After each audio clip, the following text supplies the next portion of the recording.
I never thought I'd be locking up an entire lake, pool, and private lot just to make a point. But when a nosy HOA decided to mess with my family's legacy, my grandpa's cabin, they left me no choice. This place meant everything to my grandpa.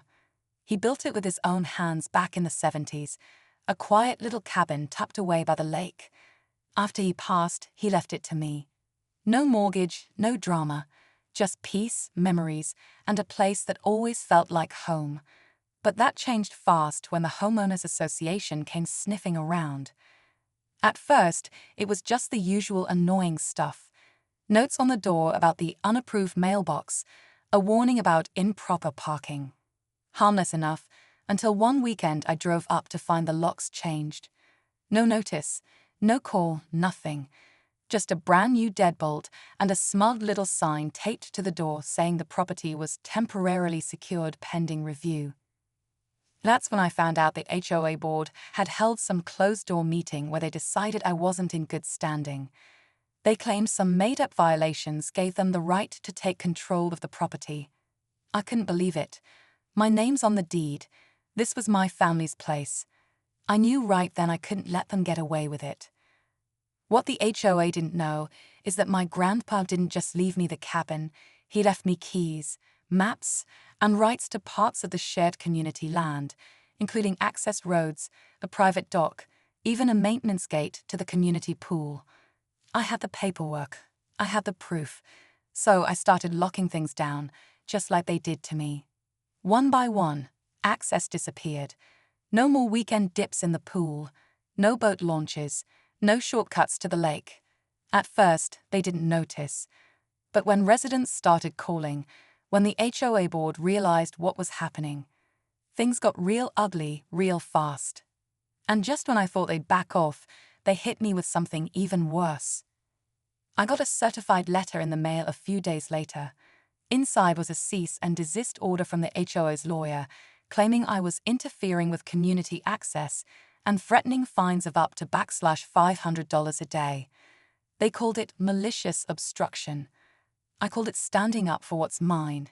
Still, it shook me. I'm not some legal expert. I'm just a guy trying to protect what my grandpa left me. But it was clear they were digging in, trying to scare me into backing down. Thing is, the HOA president, this guy named Rick, has always had it out for my family. My grandpa didn't get along with him when he first moved into the neighborhood. Rick tried to get everyone to join the HOA years ago, but my grandpa refused. Said he wasn't about to pay someone to tell him how to live on land he bought with his own two hands. That rubbed Rick the wrong way. Ever since, there's been this quiet tension, and now, with my grandpa gone, Rick must have thought he could finally take control. What Rick didn't count on was the paper trail my grandpa left behind. I found old letters, legal documents, even a signed agreement from the original developer giving my grandpa lifetime access rights to several shared areas, rights that were transferable to me. I even had an old key to a maintenance shack most people didn't even know existed. That shack controlled access to the lake's boat ramp and the electrical switch for the pool gate. It wasn't just about pettiness anymore, it was about leverage. But just as I started gathering everything I needed to push back, something strange happened. Late one night, I noticed a car slowly driving by the cabin, headlights off. Then another. Something about it didn't sit right. At first, I thought maybe it was just some neighbors heading home late. But the next night, it happened again. Same deal. Slow roll, headlights off, right past the cabin, then back around 10 minutes later. I didn't recognize the cars, and they never stopped, never knocked. Just circled like they were watching. I started keeping the lights off at night, watching from inside, trying not to panic. I even installed a trail cam facing the road just to be sure I wasn't imagining things. That's when I started hearing whispers from some of the older neighbors who remembered my grandpa. One of them, Miss Eleanor, stopped me while I was checking the mailbox. She said, "They've been trying to buy up land near the lake for years. Your grandpa was the only one who told them no." She warned me that the HOA wasn't just being petty, they had plans. Big ones. And my cabin, it was in their way. I started digging deeper, checking county records and zoning requests. Sure enough, just a few weeks before they locked me out, the HOA had submitted a proposal to expand lake access for a future development. But for that plan to work, they needed control of my land, or at least access through it. Suddenly, everything started to make sense. The fake violations, the lockout, even the legal threats. They weren't just annoyed with me. They were trying to push me out. Meanwhile, people in the community started noticing things. The pool stayed locked. The lake gate wouldn't open. Weekend events were getting cancelled. Residents began asking questions, and some of them started reaching out to me. A few even apologized for voting with the board. They didn't know what Rick and the others were really up to. But not everyone was on my side. Someone slashed the tires on my truck one morning. No note, no witnesses, just quiet payback. And I still had no idea how far they were willing to go to take everything my grandpa built. After the tires were slashed, I started sleeping with one eye open. I moved my truck to the back of the cabin, closer to the woods, where it was harder to see from the road. I even rigged up a motion sensor light out front, just in case someone tried creeping up again. I wasn't about to be scared off, not after everything they'd already pulled, but I couldn't shake the feeling that something bigger was coming. The trail cam finally caught something. Around 2:30 in the morning, a figure in a hoodie walked up to the front porch, tried the door, then stood there staring at the camera for a few seconds before disappearing into the trees. No face, no clear shot, just enough to know someone was definitely watching me. I took the footage to the sheriff's office, but they said unless I caught someone in the act or had proof of a threat, their hands were tied. That was the last straw. I wasn't just fighting the HOA anymore. I was dealing with intimidation, maybe even trespassing. And still, no one was being held accountable. Meanwhile, Rick doubled down. Another letter showed up, this time threatening to revoke my community privileges. Altogether, if I didn't hand over access to the shared land my grandpa had rights to. They were trying to rewrite history, to make it look like my rights never existed. I knew what they were doing. If they could make enough noise and paint me as the problem, maybe I'd give up just to get some peace. But that wasn't happening. I filed a formal complaint with the county and sent copies of every document my grandpa left behind, including the ones proving I had legal access to the boat ramp, the pool maintenance key, and even part of the gravel lot they used for community events. That stirred the pot. I started hearing from other homeowners who got mysterious fines or warnings after talking to me. It was like the HOA was trying to scare everyone into silence. Then one afternoon, while I was going through old files in the cabin, I found something my grandpa had tucked away in a metal lockbox under the floorboards, something I wasn't supposed to have, something they definitely didn't want me to see. Inside that old metal lockbox was a folded-up map, worn at the edges, with notes scribbled in my grandpa's handwriting. At first, I thought it was just another property sketch. He used to draw out the trails and tree lines for fun. But then I saw it.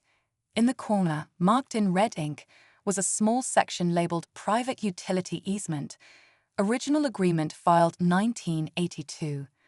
There was a matching envelope with a notarized document tucked inside, and my heart started pounding the second I read it.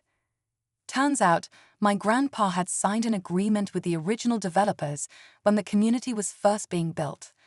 He allowed them to run power and water lines through the edge of his land, but only under strict terms. If those terms were ever violated, the easement could be revoked. And right there, in plain language, it said asterisk any attempt to alter property access without consent voids the agreement asterisk, meaning when they changed my locks and barred me from the cabin, they triggered that clause. And that made what they were doing not just shady, it made it legally risky for them. That's when things escalated fast. I had a copy of that easement delivered to the HOA board's office. Not even 24 hours later, the pool lights went out. Then the water pressure at the clubhouse dropped. Apparently, those lines weren't just going through my land.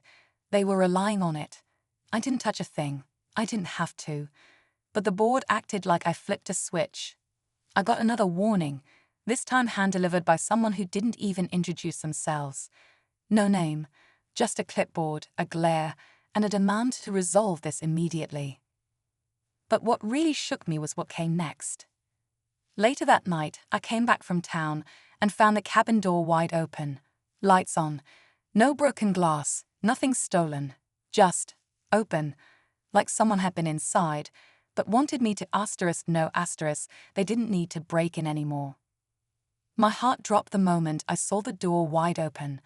I froze for a second, then stepped inside, every nerve on edge. The cabin looked untouched, no sign of forced entry, nothing missing. But someone had definitely been there, and it wasn't just a casual visit. On the kitchen table, sitting right where I'd left it, was a sealed envelope. Inside was a letter, written years ago, long before the HOA started this whole mess. My grandpa had anticipated a fight like this. The letter explained that if anyone ever tried to take the cabin away by force or legal trickery, I was to use a hidden deed he kept safe, one that gave me full ownership of not only the cabin but the surrounding land, including the lakefront, pool, and private lot. It was a safeguard he'd never told anyone about until now. I took that deed to the county clerk the very next morning, and after some intense back and forth with lawyers, the truth came out. The HOA's attempts to lock me out and seize control were illegal. The original easement was still valid, but the deed trumped everything. I was the rightful owner of the property and had every right to the community amenities tied to it. With the legal weight behind me, the HOA backed down. They had to restore my access, replace the locks with my permission, and officially acknowledge my rights. The pool reopened, the lake dock was unlocked, and the lot was mine just as it always had been. But just as I thought it was over, I got a call from an old family friend, a local historian who'd been researching the area for years. She told me there was one more secret my grandpa had hidden in the woods near the cabin, something tied to the community's earliest days, something that could change everything I thought I knew about this place and about the HOA's true motives. When I met up with the family friend, she handed me a faded journal that had belonged to my grandpa's closest neighbor back in the day. Inside, there were notes about a hidden easement, an old trail through the woods that connected several properties, including parts of the lake and the pool. More importantly, the journal hinted that the HOA board had been trying to claim ownership of that trail for years, even though it was supposed to remain public access. That explained a lot. The HOA wasn't just targeting me to control the cabin. They wanted to control the entire neighborhood's access to the lake and other shared spaces. It was about power, control, and money, not community. With that knowledge, I worked with some neighbors who felt the same way. We petitioned the county to officially recognize the trail and protect the community's rights. Slowly but surely, more people started standing up against the HOA's heavy-handed tactics. It wasn't easy.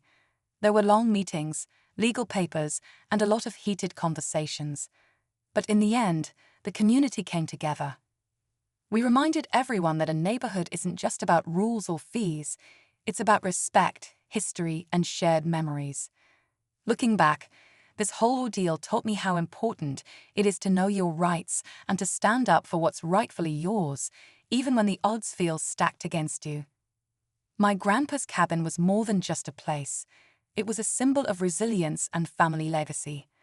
And thanks to a little patience, some old documents, and a lot of stubbornness, I was able to protect that legacy, not just for me, but for everyone who calls this place home.